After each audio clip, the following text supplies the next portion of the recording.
Quando Cristóvão Colombo navegou até a América em 1492, pensou que tivesse chegado às Índias, batizando de índios os nativos que encontrou. Porém, apesar de terem sido generalizados nessa classificação, os índios não se viam como um povo unificado, pois eram divididos em uma variedade de etnias sem qualquer identificação entre si. Acredita-se que os primeiros habitantes das Américas chegaram há mais de 20 mil anos, atravessando uma passagem congelada entre a Ásia e a América do Norte e então espalhando-se por todo o continente. Em algumas regiões, formavam civilizações avançadas. Já no Brasil, fragmentaram-se por todo o território, formando grupos de diferentes tamanhos.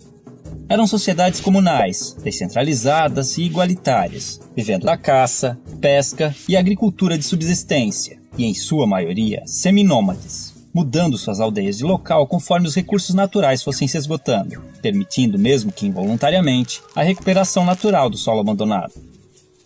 As habitações eram geralmente coletivas, chamadas de ocas, variavam de tamanho e forma entre as tribos, mas normalmente eram dispostas em torno de um espaço cerimonial, onde realizava-se todo tipo de atividade diária, além de celebrações e ritos conduzidos por pajés e anciões.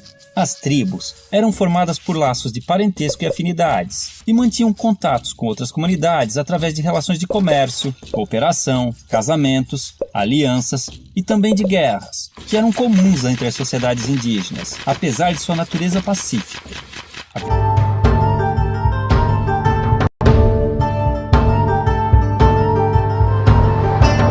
Uma das versões mais conhecidas sobre a chegada dos portugueses ao Brasil em 1500 relata que Pedro Álvares Cabral acabou desviando-se demais da rota, ancorando no litoral da Bahia. Contudo, muitos historiadores acreditam que Cabral já sabia da existência de terras no oeste e foi encarregado pela coroa portuguesa de tomar posse do local.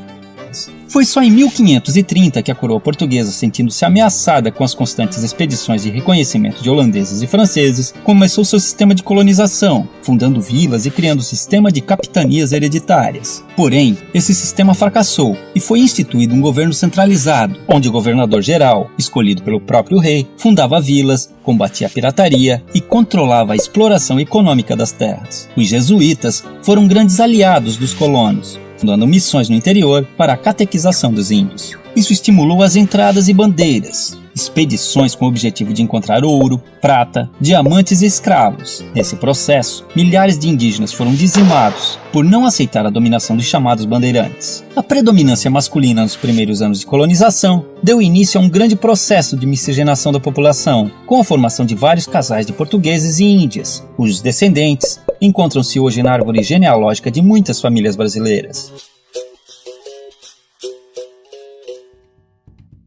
Até recentemente, muito pouco era estudado sobre a história da África, normalmente reduzida à antiguidade aos egípcios. Porém, o crescimento do interesse e importância desse continente jogou luzes sobre a esquecida África subsaariana. Cercados por florestas, savanas, montanhas, o mar e o deserto, e convivendo com uma rica fauna, esses africanos viviam em pequenos reinos, muito parecidos com as cidades-estado da antiguidade.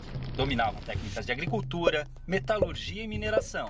Cultuavam diversos deuses e a natureza, acreditando num deus maior e criador, que variava de nome entre as tribos. Evitavam guerras, estreitando laços através do casamento. Porém, quando o conflito era inevitável, não visava a expansão territorial. Com a exploração europeia da costa da África, os nativos começaram a ser capturados e enviados como escravos para a Europa. A rota do tráfico negreiro mudou a partir da colonização do Novo Mundo, e o comércio de seres humanos atingiu grandes proporções pela necessidade de mão de obra nas novas terras. Os portugueses dividiam os africanos em 3 grandes grupos: os sudaneses, os guinenos sudaneses muçulmanos e os bantus, todos representando uma determinada região do continente e tendo destinos diferentes. O Brasil recebeu cerca de 40% de todos os escravos africanos trazidos para a América, já que demandavam mão de obra para trabalhar em suas culturas de cana-de-açúcar no Nordeste, no ciclo de ouro em Minas Gerais e nas lavouras de café do Rio de Janeiro no século XIX. O transporte desses povos, amontoados nos porões dos navios negreiros, era feito em condições desumanas, e muitos acabavam morrendo na travessia marítima, tendo seus corpos jogados ao mar.